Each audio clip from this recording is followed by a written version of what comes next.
bonjour. Bonjour tout le monde. On a commencé la dernière session avec la pluie anglo-saxonne et maintenant les soleils de Méditerranée qui revient. Donc j'espère que ça ne va pas faire sortir tout le monde de la salle. Mais bon, je me présente, je suis AYUSO, je viens de Barcelone, du Centre international de Barcelone. Et je vais commencer modérer cette session. Je vais d'abord remercier à l'Institut Amadeus pour m'avoir invité à participer dans cette conférence, la Global Growth Conference, et spécialement à les présidents, M. Fassi Fikri, et aussi les féliciter pour cette initiative, que c'est très intéressant. Donc, vous avez déjà parlé beaucoup avec les puissances émergentes, les marchés émergents, et vous savez, la session précédente, vous avez parlé surtout de l'Afrique, et maintenant, on va parler de l'Amérique latine.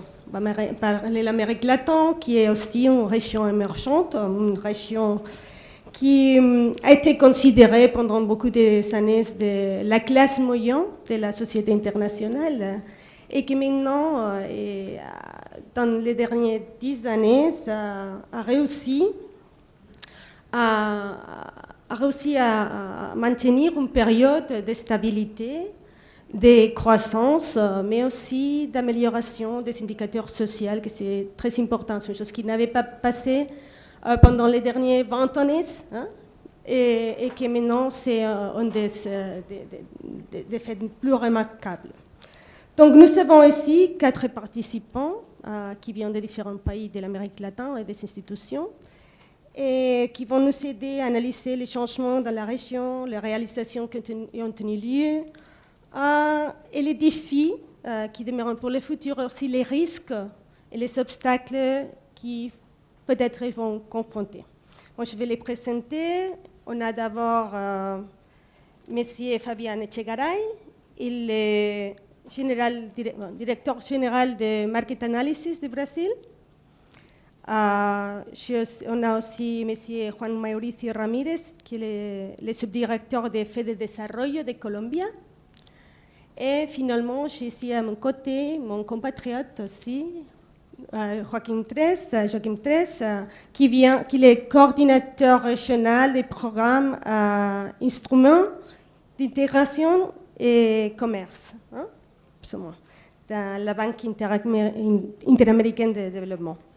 Donc, je vais commencer avec toi, Joaquin, parce que ça fait des années que tu travailles à l'Amérique latine, pendant des décades même, dans différentes occupations. Et vous connaissez bien comment était l'évolution de la région. Et je voudrais commencer par la question, quels sont les principaux facteurs qui ont favorisé cette émergence de l'Amérique latine? Si vous pensez que ce sont des facteurs seulement conjoncturels, structurels, sont des cycles, quels sont les changements en général que vous trouvez?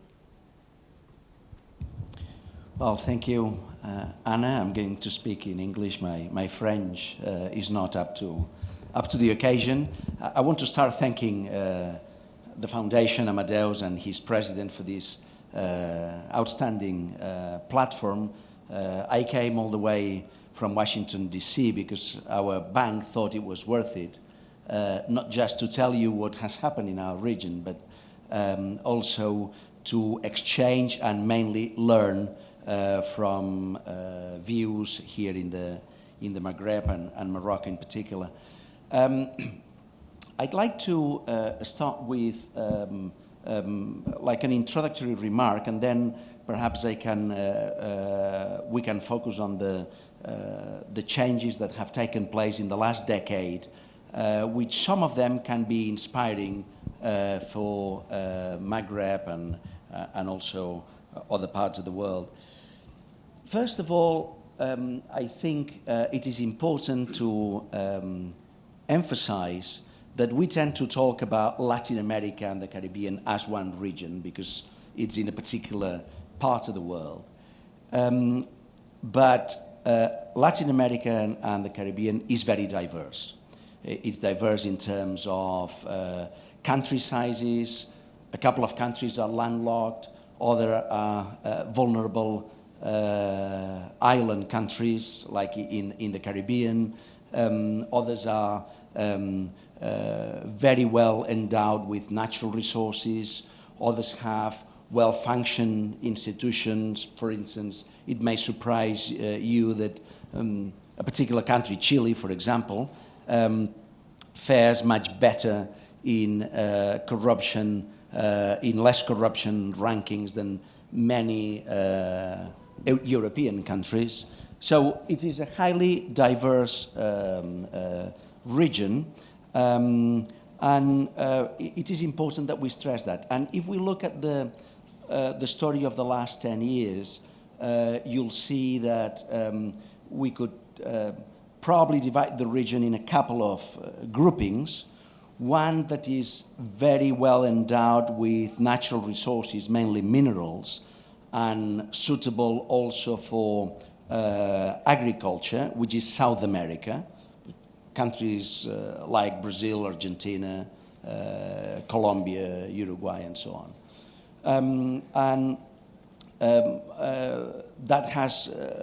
That region has grown fast because it's mainly integrated to China's growth and has provided natural resources, not only minerals, but also foodstuffs like soybean for Asian and China's development.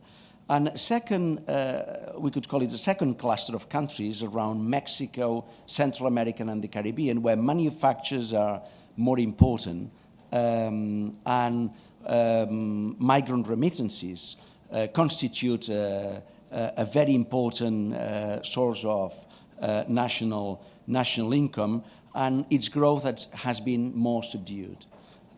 So once these differences, which I could go longer, but I don't think we have the time, have established, I think the main changes in the last 10 years could be summarized in 5-6 points. One, it's higher growth, higher economic growth than in the rest of the world, and that was the highest growth in a generation that we've had in our region. That contributed to reduce poverty from 22% to 12%. That's a remarkable achievement in only 10 years, and was a result of growth, but also of, and this is something that we can talk later, but of focused social programs that we call conditional cash transfers. I'm going to give details later. And also, inequality has been reduced in 13 out of 17 countries for which comparable studies are available. The second is that, for the first time, Latin America had a quicker recovery from any crisis before, and it is also important to stress that the 2007-2008 crisis did not start in our region. In the past, you may remember the debt crisis was triggered when Mexico could not fulfill its obligations in summer 1982. And that was the result of previous prudent macroeconomic policies in most countries, not in all, in most, and high commodity prices that yielded very high reserves and fiscal room for maneuver for counter-cyclical programs. The third issue is these conditional cash transfers. This has been important, and I'm not sure that this is a program that you are familiar with here in this part of the world, but it is an attempt to stop the intergeneration transmission of poverty. So by giving cash handouts to women to ensure that they take their sons to school, where they are also well fed in the mornings, and also by making sure that mothers take their children to vaccination centers and all the children have the vaccines, and also cash to start businesses and so on. This has been dramatic, and some of my colleagues are going to give some details later, but a very famous program in Mexico called Programa Oportunidades, Opportunity Program, or Bolsa Familia in Brazil, that has contributed to lift 30 million people out of poverty in this decade. So this is the fourth. I would say that we have a new pattern in trade. I don't know how many trade economists there are in the room, but if there are several, they'll say, well, this is boring. But we talk now about the spaghetti bowl of free trade agreements. 10 years ago, the architectural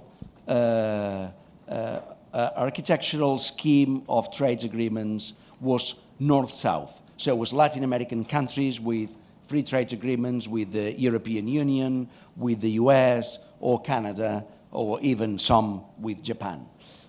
The last 10 years is a south-south story, not just within Latin America, but also with developing countries in Asia, like China, Peru, China, Chile, and so on. And also the size, although Latin American portion of world trade has not changed in the last 50 years, which is around over 6%, what has been interesting is that South America has become the powerhouse of commodity exports for Asia's development. The fifth would be that reform and good economic outlook has been a magnet for foreign direct investment. And again, here we have a South-South story. A lot of Chinese investment, a lot of other investments, sovereign wealth funds from other parts of the world, some from the Arab world, of course, and this is important. Out of the 27 countries in the region, 8 now have investment grade. That is higher investment grade, less risk, less economic risk than some European countries. So this is important because it means that the region has access to financial markets, and even some countries that do not have investment grade, awarded by the 3 rating agencies, like Bolivia, does not have investment grade, issued bonds last October for the first time in 92 years. And they offered $500 million, and there was demand for $2.7 billion due to very high reserves totaling about $14 billion, which is more than a year's GDP. So, this is a good. The sixth will be that we are decentralizing development finance. In the past was the Inter-American Development Bank, which is very similar to the African Development Bank or the World Bank in terms of business model. But now we've got not only us and the World Bank, but we've got sub-regional lending institutions, and also what a paper has called the new banks in town, which is China's finance.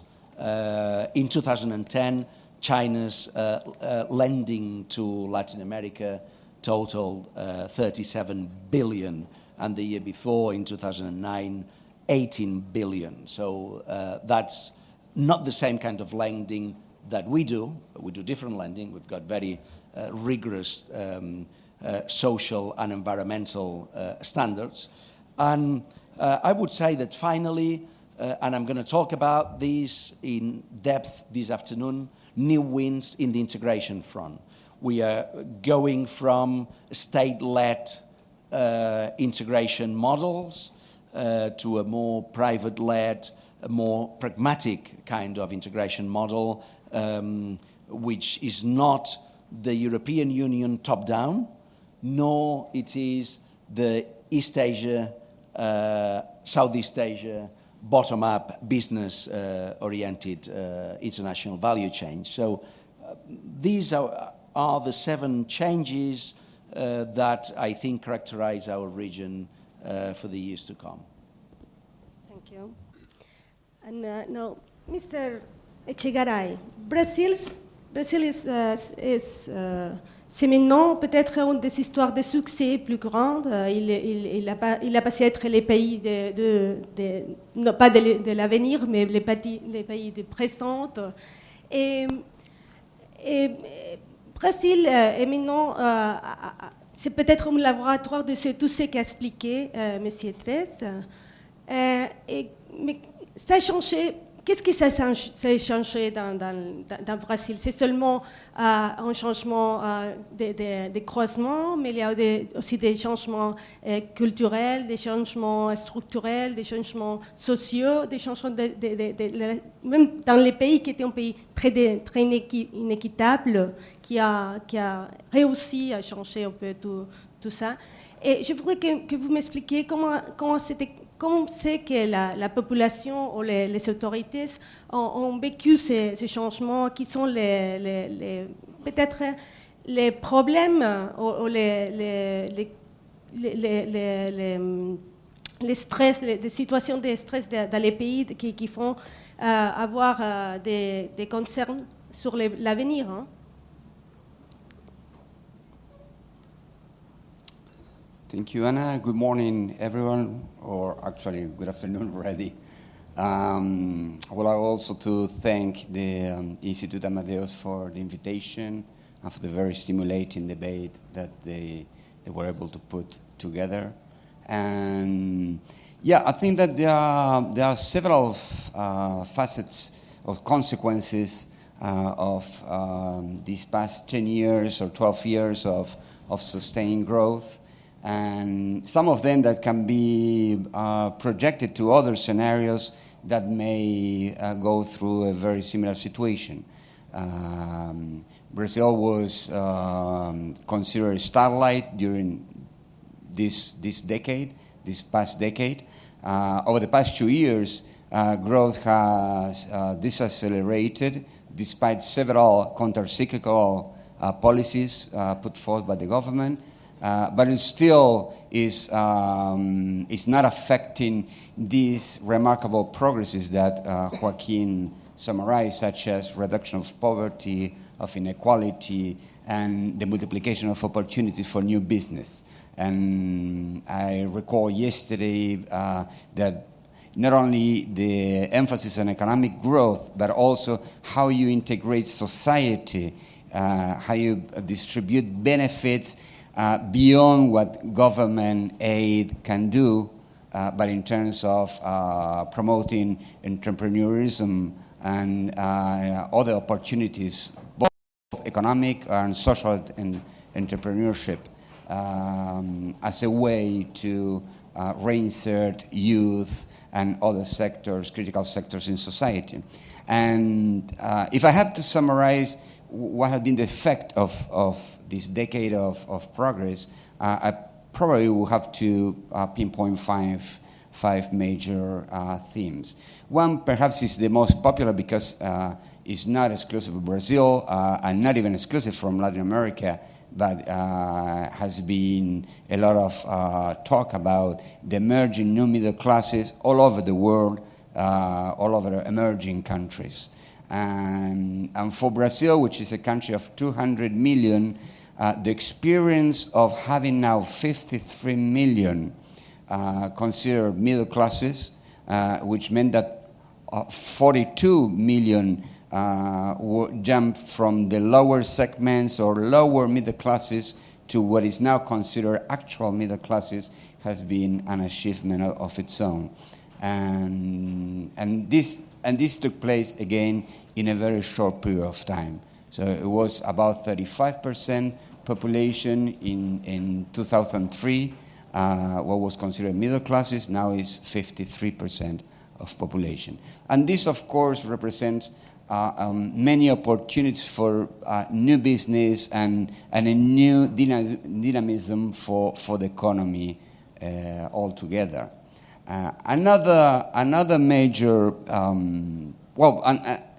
Brazil is now considered the fifth, has just surpassed UK as the fifth largest economy in the world. If you take Brazilian middle class, it will be the eighth largest economy in the world. So it's just to give you an idea of the dimension of and the impact of this achievement.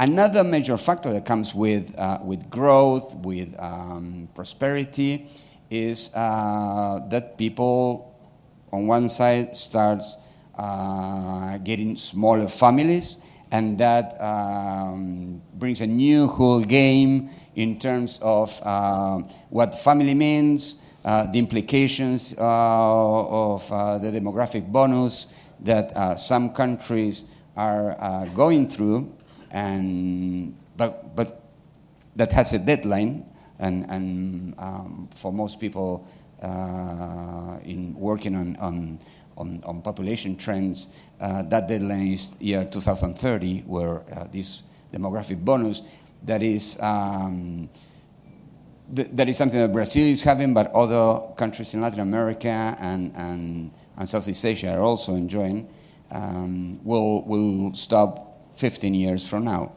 And so for the moment, there are many opportunities in terms of developing plans ahead for future crises of pension funds and all the previdentiary system.